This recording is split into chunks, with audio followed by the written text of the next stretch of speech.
Areopolis is situated in the center of the region of Mani. It is the capital town of the prefecture of Itilon and marks the crossroads that travel through Mani. It constitutes a crossing as well as a stop for the visitors that want to get to know this unique area. The old part of the town still remains intact, and it seems that time has stopped in the 18th century.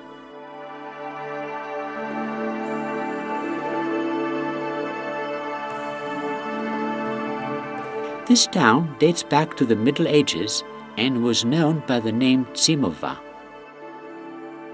It was small and insignificant at first, but later it came into the foreground when it became the seat of the Mavromichalis clan.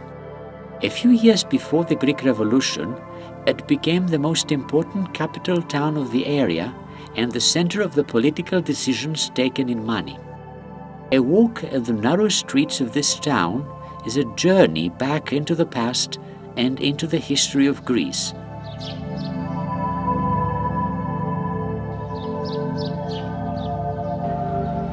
Let's begin from this large square, which is the center of life of the town today.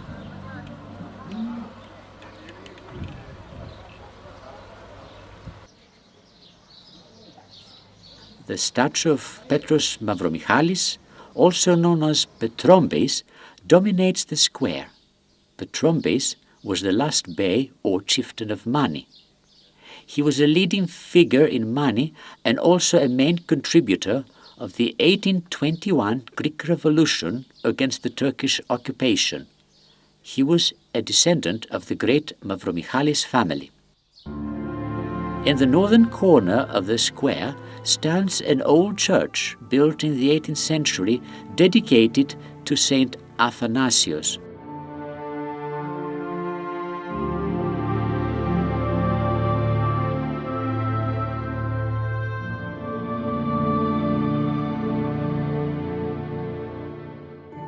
On the opposite corner is the Equestrian Museum.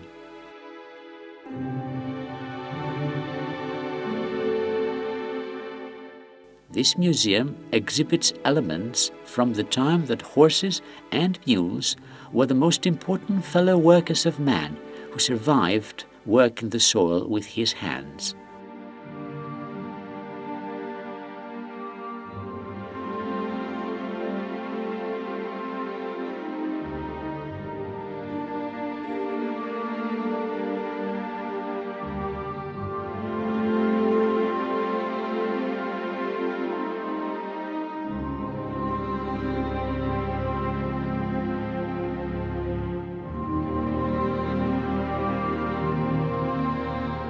Turning to the south, we enter the old town, where the churches of Panagitsa and St. Haralambos are built.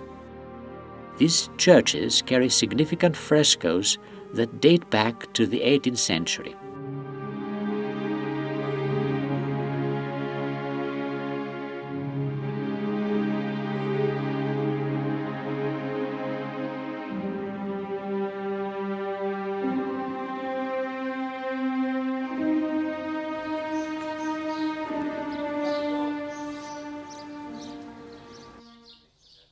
"50 meters to the north is the castle of Tsakakis. Here is where the Bavarians established their headquarters when they invaded Mani. In 1834, the Maniot women captured the castle and burned it down, driving the Bavarian garrison away.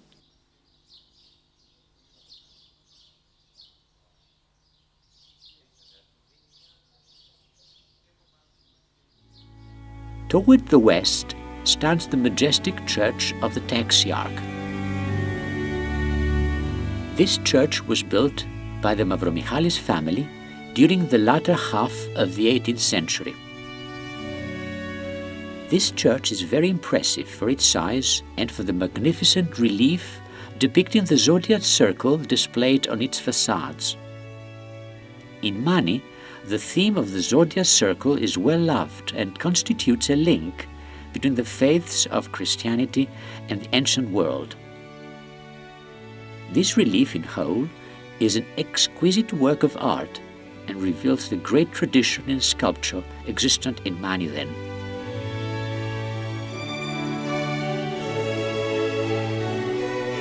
The bell tower of the church was built in 1836 and is the tallest in the whole of Mani.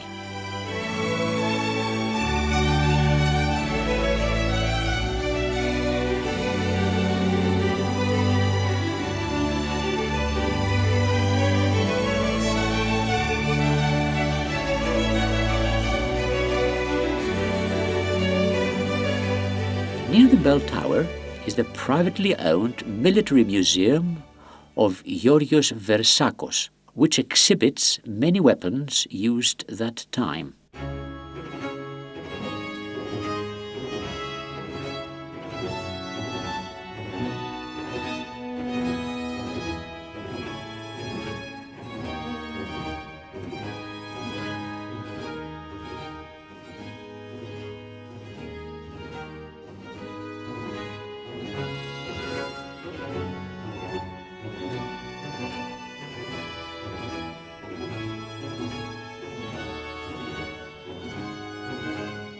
Here, in this square, in front of the church, on the 17th of March 1821, the Maniot people assembled and began the struggle of the Greek Revolution. The base on which the flag was hoisted for the fighters to vow upon is saved and can be still seen today.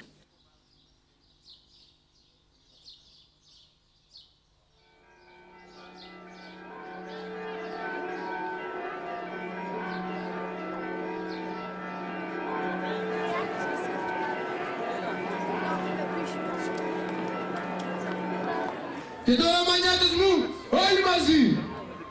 Ορκιζόμαστε. Ορκιζόμαστε. Κάνει επιτάς. Κάνει επιτάς. Και νίκη θάνατος. Και νίκη θάνατος. Υπερπίτος και πατρίδος. Υπερπίτος και πατρίδος.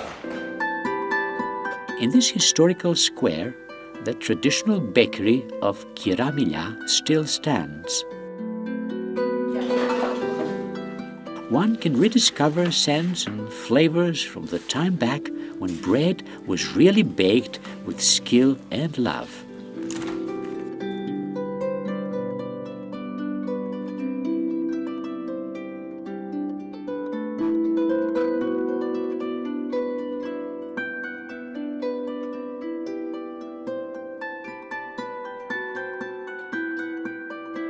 "50 meters on the right is the impressive tower of Kalapotharakos.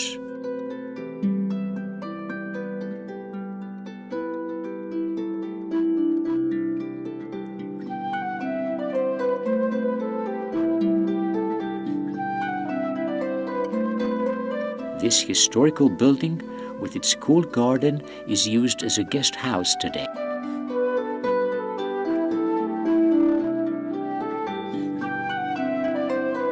Going downhill towards the neighborhood of Tsalapianika, we come across the tower residence of the seaman Koutrakos. This edifice dates back to the 18th century and was one of the towers used by the Maniots to confront the Ottoman-Egyptian invasion headed by Ibrahim at Diros in 1826. On the left is the tower of Braimis with its fortified stone fence.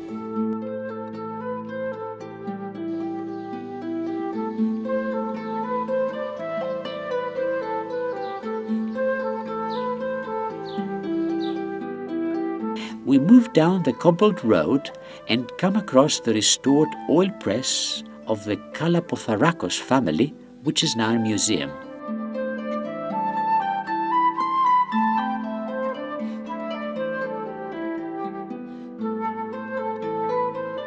The visitors can learn about the tools that were used then and how olive oil was produced without machines and electricity.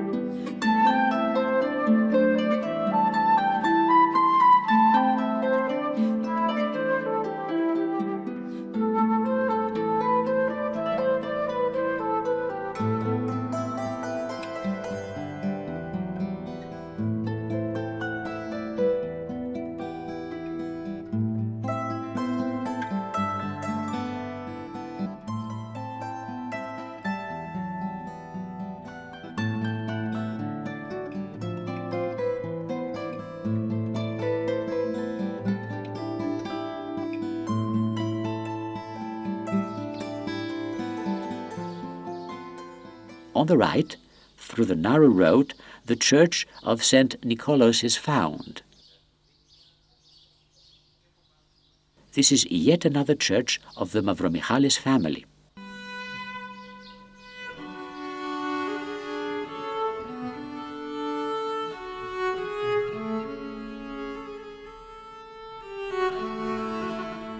This monument displays significant wall paintings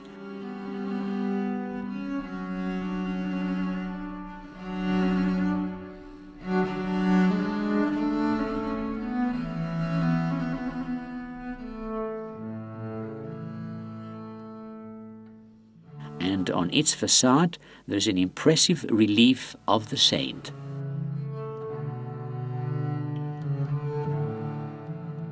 Close by is the Tower of Troufakos. This tower was also used by the Maniots during the operations against Ibrahim in 1826. On the other side stands the Tower of Larakos, which nowadays is Elsa's painting workshop.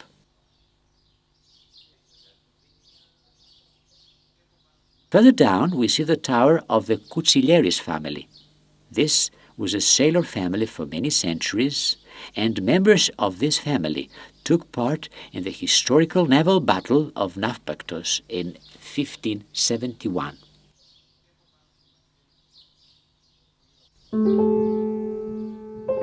Returning via the same way and heading south, we reach the church of St. Kyriaki that is decorated with important wall paintings and has a perennial olive tree in its yard.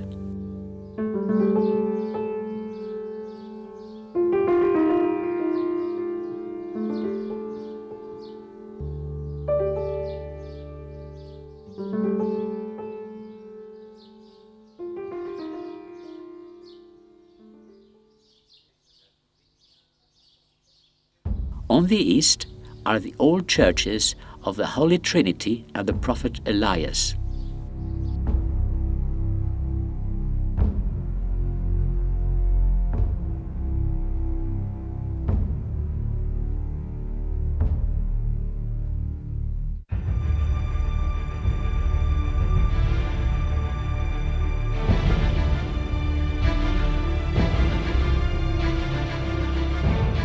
Continuing our route, the stronghold complex of Stylianos Mavromichalis is reached.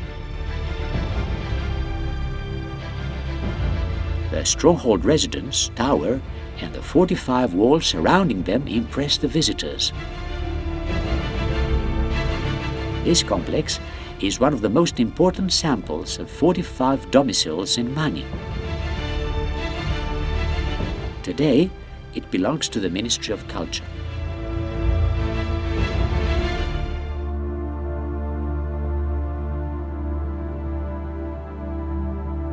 Exactly opposite is the residence of Dimitrios Kalapothakis.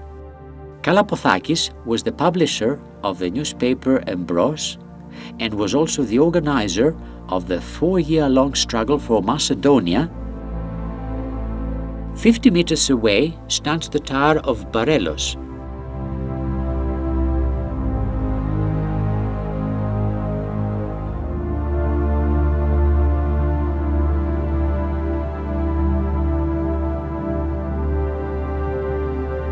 This domineering structure displays iron clasping and ornamental edge tiles that were most probably added on later.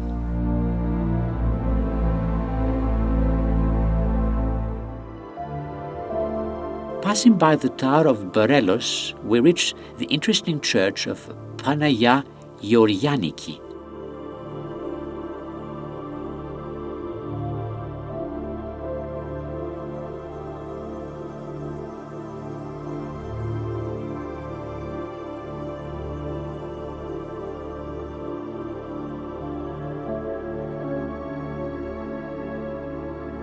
Moving upwards, we come across the Tower of Pikoulakis.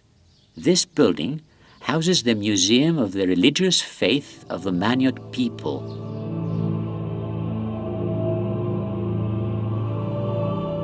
Here, the visitors come in contact with money during the Byzantine era, and while observing the exhibits, learn about the art and monuments of that time.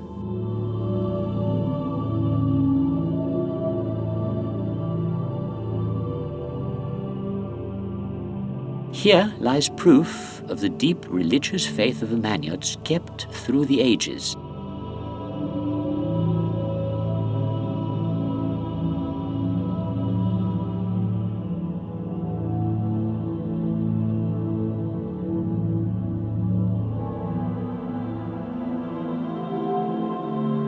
From the other side of the museum is the Church of John the Baptist. It was built during the 18th century.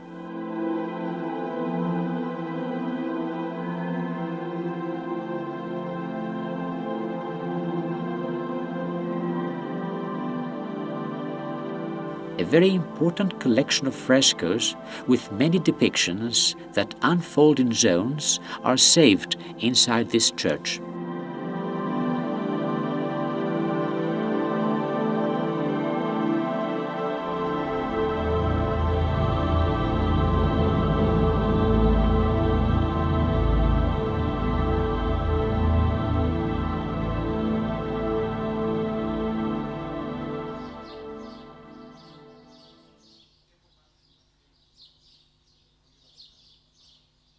Next to the church stands the megalithic gate of Panagiotarakos. The town of Areopolis has many remains of megalithic structures which prove the age-old existence of the settlements.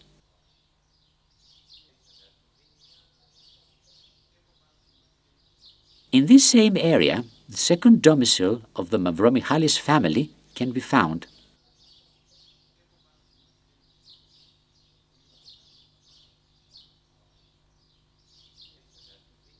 Walking down the cobbled road toward the north is the cultural center of the church and the old episcopate. This is the building that is going to house the municipal library shortly. Coming out of the settlement, we reach Palermos with its old monastery.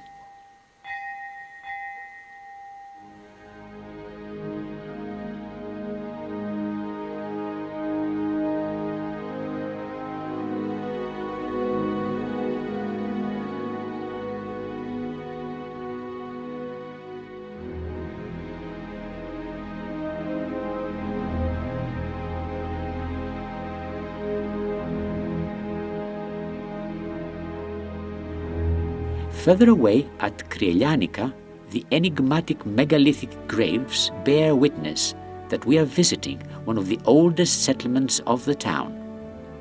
Usually, graves face the east, but these graves face many directions. They comprise a unique collection and are under the protection of the Euphorate of Antiquities. In the cemetery area, we find the area-built chapel of Saint Polycarpus, erected in the 14th century.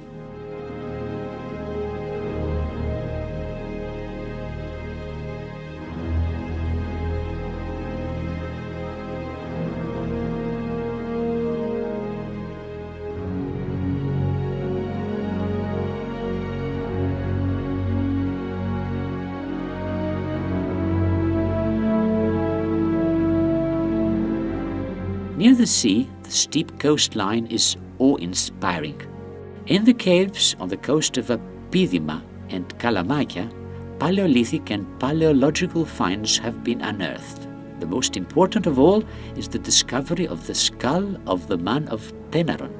It was found at Apidima and is estimated to be 300,000 years old.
We return from where we began our tour, at the entrance of the town. Here we can admire the beautiful high school building, a neoclassical construction that dates back to the beginning of the 20th century. It stands and welcomes the visitors to Areopolis. It is still in use today, offering supreme good to the youths of the town.